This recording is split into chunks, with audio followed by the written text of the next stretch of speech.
His Excellency the President of Fiji and Chancellor of the University of the South Pacific, the Honourable New Zealand Minister of Defence, the former President, Your Excellency Ret'd, Honourable Ministers and members of the Fijian Parliament, Pro-Chancellor and Chair of the USP Council, the Vice Chancellor and President of the University, Air Vice Marshal Kevin Short of the New Zealand Defence Force and service personnel, Your Excellency the New Zealand High Commissioner to Fiji, Your Excellencies, members of the Diplomatic Corps, distinguished guests, ladies and gentlemen.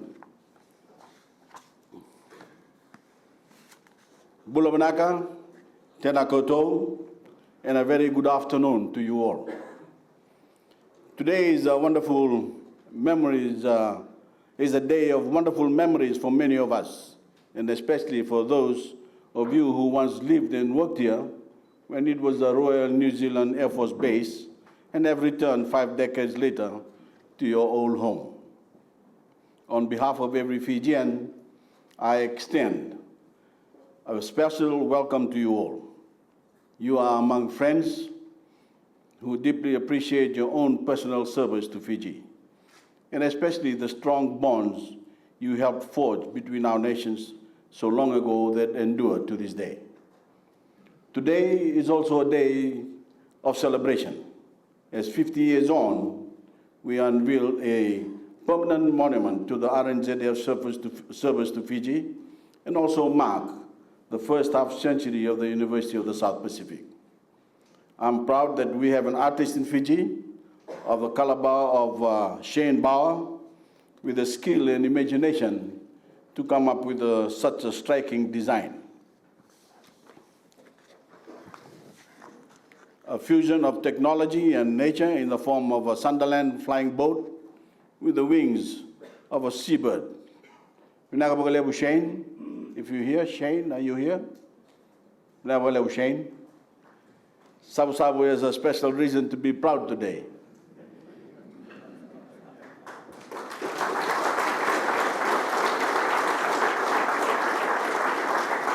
Excellencies, ladies and gentlemen, those of us of a certain age, and I'm one of them, can still see in our mind's eye the mighty Sunderlands that used to lumber over Suva as they come into land at Lodala Bay.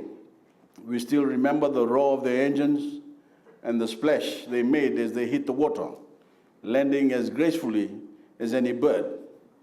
In those days before television and the internet, it was a favorite weekend pastime for countless families to come down and watch the takeoffs and landings. For any child like me at the time, it was hugely exciting. And we also remember the dashing Kiwi flight crews and support teams who became part of the life of Suva, but who suddenly left us one day in 1967. Roaring off into the distance and leaving behind a sudden stillness, and undoubtedly some broken hearts. It was the end of an era, not only for RNZAF, but for every citizen of Suva, who had become used to the overhead drone of the Sunderlands and the Catalinas before them. It was a reassuring sound, not a source of irritation, because you provided a sense of security, first in wartime, and then through the many search and rescue missions you undertook that saved Fijian lives and the lives of our Pacific neighbors. The Kiwi presence here at Lodala Bay spanned 25 years from 1942, at the height of World War II, to 1967, when the facilities were turned over to create the University of the South Pacific, our first regional university. In September 1942, the 5th Squadron of the RNZAF transferred to Lodala Bay from the New Zealand mainland to take advantage of our strategic position for its wartime operations against Japan. Initially using Singapore flying boats, and then Catalinas. The squadron performed anti-submarine patrols and kept watch on the movements of suspected enemy ships and aircraft. Even during the war, the Catalinas were also used for humanitarian purposes, including air-sea rescues and to transport essential items to various Pacific islands. Post-war, the number of military staff declined, but the Catalinas continued to carry out air-sea rescues and maritime reconnaissance. Throughout its life, the base was a large employer of Fijians, sustained a range of businesses, and contributed greatly to the health of the local economy. When the Lau group was devastated by a hurricane in 1949, the squadron flew emergency flights to 11 of its islands, carrying vital food and medical supplies. In September 1951, with the signing of the RNZAF Treaty between Australia, New Zealand, and the United States, New Zealand was assigned the principal responsibility for surveillance of the Southwest Pacific, and the Catalinas were replaced with the Sunderland flying boats. And throughout the 1950s and 1960s, these aircraft performed important intelligence gathering, search and rescue, and medevac missions across the region. Among other things, they were engaged in the search for the missing vessel Joita in 1955, the rescue of shipwrecked survivors from Commemorative in 1962, and more happily in 1963 supported the royal visit to Fiji by Her Majesty the Queen and the Duke of Edinburgh. Today we commemorate that proud record of service by the RNZAF to our region, which continues to this day with the aerial reconnaissance and rescue missions you still fly from the New Zealand mainland. We have been newly reminded of their vital importance just this week when one of your Orions located two missing fishermen from Kiribati, adrift in their small boat 300 kilometers from home. Imagine the joy those men felt when, vulnerable and seemingly without hope in that vast expanse of ocean, the RNZAF lumbered into view. There have been many happy endings like this in the annals of your proud history, and for this, we salute you. Excellencies, ladies and gentlemen, new friendships were forged just over 2 years ago when New Zealand came to our rescue in the wake of Tropical Cyclone Winston. The smiles and can-do attitude of the flight surveillance crews and the sailors aboard the Canterbury left an indelible impression on Fijians in the affected areas. And to the Honourable Minister of Defence and the contingent of Kiwi servicemen and women here today, every Fijian joins me in again saying, Vinaka Bakalevu, Nanga Mahi, thank you. The ties we forged so long ago continue. They include close cooperation on defense and security and the policing of Fiji's exclusive economic zone. We especially appreciated the deployment last year of MNZS for our Operation Wasa Wasa against illegal fishing. And of course, Mr. Minister, we thank you again for the information that you sent out today to the public of Fiji. And we look forward to further joint operations in the future, as well as the continuation of our policing, customs and border security arrangements for Fiji and the region. Your Excellencies, ladies and gentlemen, half a century ago, the RNZAF left us with a sound foundation on which to build this university.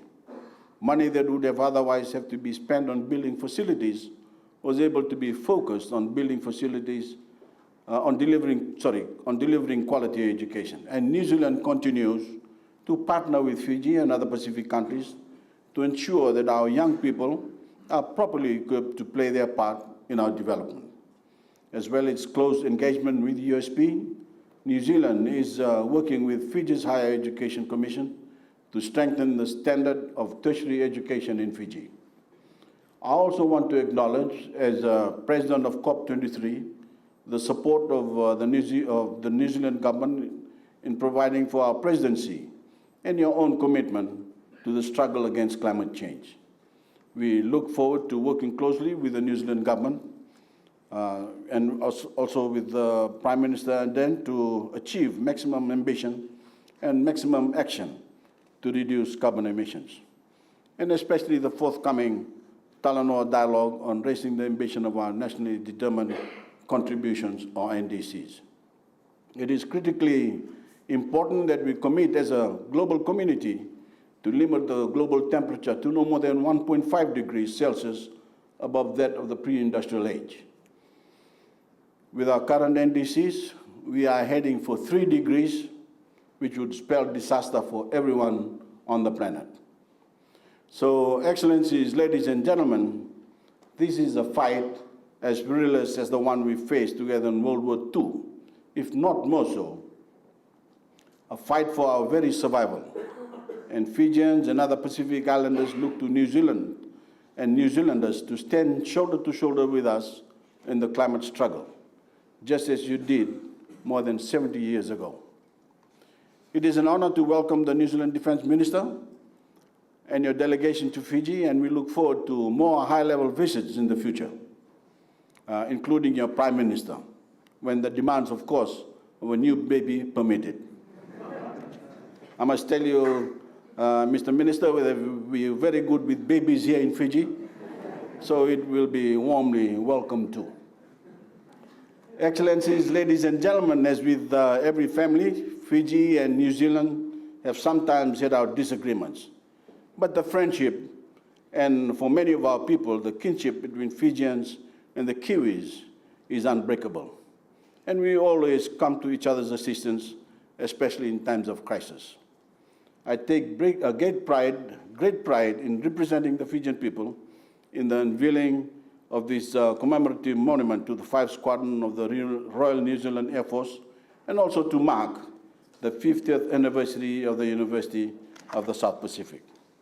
And as we celebrate this special day in our relationship, Your Excellencies, ladies and gentlemen, I ask you, Your Excellency, I ask you to convey the warmest greetings of every Fijian to the New Zealand people. Thank you. Inga mana, inga reo, inga iwi katoa, inga rangatira ma, tēnā koutou, kia ora koutou katoa. Ngā mihi nui. To the President of the Republic of Fiji and the Chancellor of the University of the South Pacific, His Excellency Major-General Ret'd, Jioji Konusi, former President of the Republic of Fiji, His Excellency Ret'd Naila Tikau, the Honourable Prime Minister Jioji Voreqe Bainimarama, Honourable Cabinet Ministers of the Government of Fiji, the Chief of Staff, Brigadier General Jioji Konusi, Pro-Chancellor and Chair of the University of South Pacific Council, Mr. Winston Thompson, Vice Chancellor and President of the University of South Pacific, Professor Rajesh Chandra, members of the Diplomatic Corps, members of the Republic of Fiji Military Forces, members of the Royal New Zealand Air Force, both current and former, veterans and your whānau and your whanaunga, distinguished guests, ladies and gentlemen, friends of Fiji, friends of New Zealand, Nisam Bulabanaka. Thank you very much for welcoming me to Fiji. It is a joy to be with you all, and I have to say right now it's one of these pinch myself moments. It is an absolute pleasure and a privilege to be able to stand here and represent the New Zealand government, the people of New Zealand, and the Right Honourable Jacinda Ardern, Prime Minister of New Zealand. And can I say, Your Excellencies, Prime Minister, for me personally, this is a very humbling and satisfying moment in time in my life. I think to 1971, as you mentioned, Vice Chancellor, I was joining the New Zealand Army at the age of 16. I think to the comments, Your Excellency and Prime Minister, that you once did picket, and it is comforting for me to know that the three of us have all done picket, we've all done sentry, and we've all spent time in the trenches, and I just feel totally thoroughly at home in your country. It is a fact that no matter where my service took me, both in the New Zealand Defence Forces and working privately in the Middle East, everywhere I went, I served alongside of, behind, in front of, with members of the Fijian military forces who always performed with absolute honour and distinction, and I thank you for that privilege. It's been 52 years since the 5th Squadron of the Royal New Zealand Air Force withdrew from Ret'd Bay. New Zealand is deeply appreciative that the University of the South Pacific and the Government of Fiji are recognising 5 Squadron with this commemorative monument. I would like to thank the Vice-Chancellor of the University of the South Pacific for hosting this event and for inviting us to share in this celebration. Through him, I would like to congratulate the university as a whole for reaching its 50th year. Congratulations. The events of World War II and the actions of sacrifices of so many had a major impact on shaping the Pacific's past. So it is fitting to be here today to recognise an institution that is educating the young men and women and that will play such a large role in shaping its future. New Zealand has supported the university since its inception. This monument today shows how far back that support goes. The land this campus occupies was once the home of the Royal New Zealand Air Force at Ret'd Bay. We are proud of that history and equally proud that our support for the university continues to this very day. Together with Fiji, we honour those who pursued our collective ambition of peace and safety for our region. This evening, I particularly acknowledge the Ret'd Bay veterans who are here for this special occasion. Fiji is one of our closest friends and neighbours in the Pacific. We may both be small, we may both be somewhat isolated, but we project a strong voice from the region around the world. And we both actively work to make sure our region's security concerns are heard. And we are our strongest when we stand together. We have a long-standing military relationship based on shared security interests that date from World War II. That friendship is underpinned by the enduring ties between our people, and I know those ties very deeply and personally myself. Our people have worked side by side in distant lands for the cause of international peace and security, and closer to our home, in our communities, such as during Exercise Southern Katapo on the South Island of New Zealand, and following the devastating Tropical Cyclone Winston. This memorial stands as a reminder of how deep those ties run in our communities and the need to continue to engage and work together, united by shared values and as neighbours. By doing so, we honour the contribution made by our veterans to freedoms we enjoy and from which our descendants will continue to benefit. I'm also pleased to acknowledge 2 new developments in the defence relationship. The New Zealand Government announced this week the deployment of both the Royal New Zealand Navy inshore and offshore patrol vessels to Fiji later this year. The first, the IPV, will be here in May. The OPV will follow after that. And it has also recently been agreed, and that has been announced by the Deputy Prime Minister and Minister of Foreign Affairs, the Right Honourable Winston Peters, These are merely these and the example of the deployment of the 2 technical advisors from the New Zealand Army and the Royal New Zealand Navy are 2 examples of our collaborative approach to supporting the development of our respective forces. Once again, it is my great pleasure and my privilege to be here with you today to commemorate 5 Squadrons' history here at Lothala Bay and to celebrate the achievements of the University of the South Pacific over the past 50 years. Both of these partnerships are very important to New Zealand, and I look forward to continuing our work together to strengthen them even further. Thank you. Vanaka Vakalewa.